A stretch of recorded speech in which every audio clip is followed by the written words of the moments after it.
Bonjour et bienvenue à tous. Aujourd'hui, nous allons plonger dans une saga fascinante, celle de la montée et de la chute d'un géant. Imaginez une entreprise autrefois au sommet du monde, un symbole incontesté d'innovation et de succès industriel, qui se trouve soudainement en perte de vitesse, dépassée par des rivales plus agiles et innovantes. Cette entreprise, c'est Nokia, le titan finlandais de la téléphonie mobile. Mais alors, comment une marque, synonyme de téléphone portable et pionnière dans son domaine, a-t-elle pu perdre son trône si rapidement?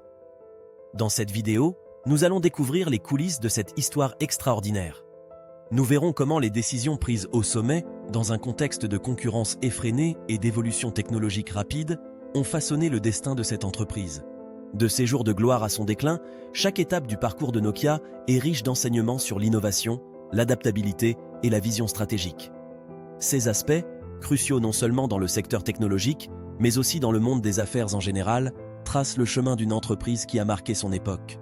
Alors, êtes-vous curieux de plonger dans cette saga fascinante? Attachez donc vos ceintures, car nous sommes sur le point de découvrir les moments clés qui ont façonné cette entreprise iconique. Sans plus tarder, entrons dans le vif du sujet et explorons ensemble le récit de cette aventure à la fois riche en succès, semée d'embûches et résiliente. C'est parti! Et si vous aimez ce genre de vidéo, n'oubliez pas de vous abonner, de mettre un like et d'activer toutes les notifications pour ne rien rater de nos prochaines vidéos. On commence. Avant que Nokia ne glisse dans les pages de l'histoire, c'était un colosse de l'industrie, un nom qui résonnait dans chaque coin du globe. Retour en arrière, en Finlande, où tout a commencé. Nokia, à ses origines, n'était pas le titan de la téléphonie que le monde allait connaître. Fondée en 1865, elle débuta comme une simple papeterie. Cette entreprise modeste allait, cependant, se transformer en un phare d'innovation technologique. Mais avant d'en arriver là, Nokia s'est au fil des décennies aventuré dans divers secteurs, des câbles aux produits en caoutchouc et, finalement, à l'électronique. C'est toutefois dans les années 1990 que l'entreprise a pris un tournant décisif, se positionnant comme leader mondial de la téléphonie mobile. Cette ascension n'était pas le fruit du hasard, mais le résultat d'innovations marquantes et de stratégies commerciales audacieuses. Durant cette période, l'entreprise finlandaise a d'ailleurs investi massivement dans la recherche et le développement, lui permettant de proposer régulièrement de nouveaux modèles innovants. Parmi ses réussites, le Nokia 1011, le premier téléphone mobile au monde utilisant le réseau GSM, lancé en 1992, a été un moment clé. Puis vint le Nokia 3310, un appareil quasi indestructible, adoré pour sa robustesse et sa batterie durable. Nokia a également été pionnière dans le domaine des smartphones, avec le lancement du Nokia 7650 en 2002, intégrant un appareil photo et un écran couleur, et le Nokia N95 en 2007, offrant une expérience multimédia complète. À son apogée, la marque finlandaise dominait donc le marché avec une part de près de 50%, devenant ainsi un véritable emblème de la téléphonie mobile. L'impact de Nokia s'étendait même au-delà de ses produits. La marque est devenue en fait un élément culturel, présente dans la vie quotidienne, les films, la musique et même dans la langue populaire.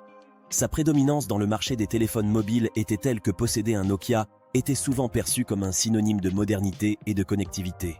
Mais comment une entreprise au sommet de son art a-t-elle entamé un déclin si inattendu et marquant?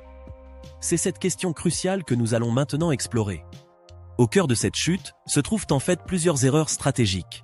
Premièrement, le système d'exploitation Symbian de Nokia s'est avéré limité face à la montée en puissance d'iOS d'Apple et d'Android de Google. Symbian, bien qu'innovant à son époque, n'a en effet pas su évoluer avec la même rapidité et flexibilité que ses concurrents, ce qui a rendu les téléphones Nokia moins séduisants dans un marché où les consommateurs recherchaient des smartphones intuitifs et fonctionnels. Parallèlement, Nokia a éprouvé des difficultés à répondre aux tendances changeantes du marché, en particulier dans le domaine des applications et de l'expérience utilisateur. Cette lenteur à embrasser les nouvelles préférences a alors joué un rôle clé dans son déclin, d'autant plus que d'autres marques gagnaient en popularité en proposant des innovations qui répondaient mieux aux désirs des consommateurs modernes. Ces facteurs, combinés, ont depuis entraîné une diminution progressive de la part de marché de Nokia et une perte de son leadership dans l'industrie du téléphone mobile. Cela dit, le récit de Nokia était loin d'être terminé. En 2011, dans un effort de redressement, Nokia s'est associé avec Microsoft pour développer des smartphones sous Windows Phone. Malheureusement, malgré la qualité de la gamme Lumia, cette alliance n'a pas réussi à inverser la tendance. Nokia a donc continué de perdre du terrain face à Apple et aux fabricants de smartphones Android. De plus, La lutte interne et un manque de vision stratégique ont également joué un rôle déterminant. En effet, alors que le marché évoluait rapidement, la direction de Nokia semblait en désaccord sur la manière de répondre aux défis posés par la concurrence asiatique, notamment de marques telles que Samsung, Huawei et Xiaomi. Ces nouveaux acteurs, offrant des smartphones à des prix compétitifs et avec des caractéristiques techniques avancées, ont ainsi fragilisé davantage la position de Nokia. Naturellement, cette période tumultueuse chez Nokia a entraîné une chute vertigineuse de ses ventes. L'année 2012 a été particulièrement sombre pour l'entreprise, qui a enregistré une perte record de 4,9 milliards d'euros, sa première perte annuelle depuis ses débuts dans le secteur des téléphones mobiles en 1992. Cette dégringolade s'est ensuite traduite par une réduction drastique de sa part de marché, chutant de 49% en 2007 à moins de 5% en 2013, illustrant ainsi la rapidité avec laquelle la fortune d'un géant de l'industrie peut basculer. Dans ce contexte difficile, la décision de Nokia de vendre sa division de téléphonie mobile à Microsoft en 2014 a marqué un tournant décisif. Cette vente, évaluée à 5,44 milliards d'euros, était alors une tentative désespérée de sauver les activités restantes de Nokia. Cependant, cette cession a en réalité marqué la fin d'une ère pour Nokia, qui pourtant avait longtemps été une figure de proue dans la fabrication des téléphones. C'était donc un adieu symbolique à un domaine où elle avait régné en maître. Cependant, loin de se résigner à cette fin, Nokia a rebondi avec détermination. En 2016, la marque a fait un retour remarqué sur le marché des smartphones et des téléphones mobiles grâce à un accord de licence avec HMD Global, une société finlandaise. Cette collaboration a alors permis le lancement d'une nouvelle gamme de smartphones sous Android. En effet, Nokia a revisité son héritage avec des rééditions modernisées de modèles emblématiques, tels que le Nokia 3310 remis au goût du jour. Cette version 2017 se part d'un écran couleur, d'un appareil photo et d'une autonomie de batterie supérieure à l'original, marquant une évolution significative tout en conservant son charme nostalgique.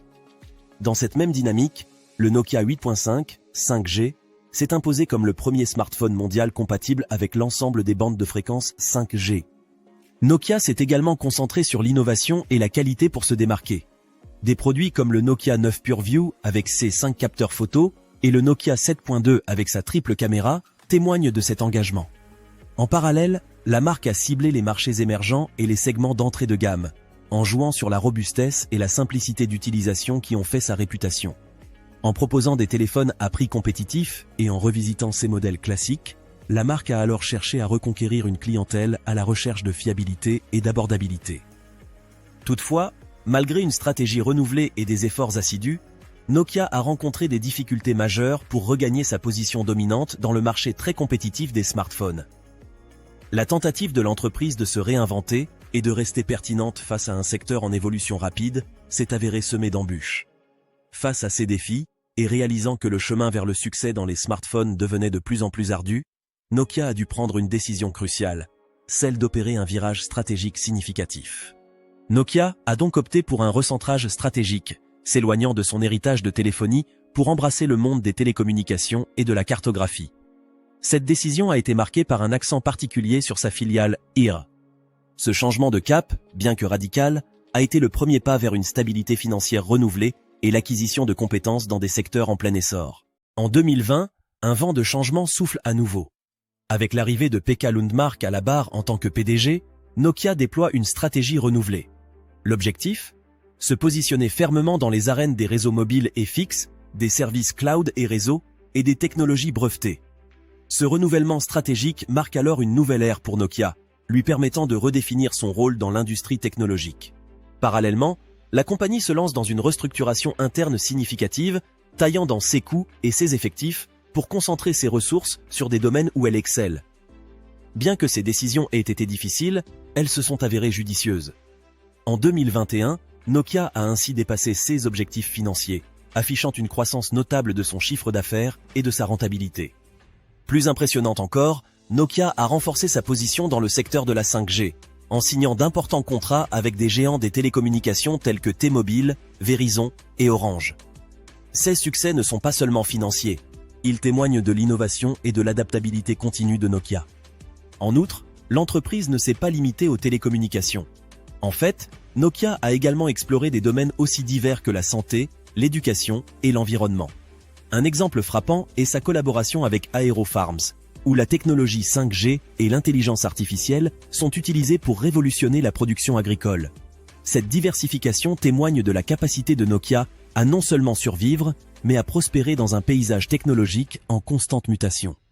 Ainsi, Nokia continue d'écrire son histoire, confirmant son statut d'acteur essentiel dans le domaine de l'innovation technologique.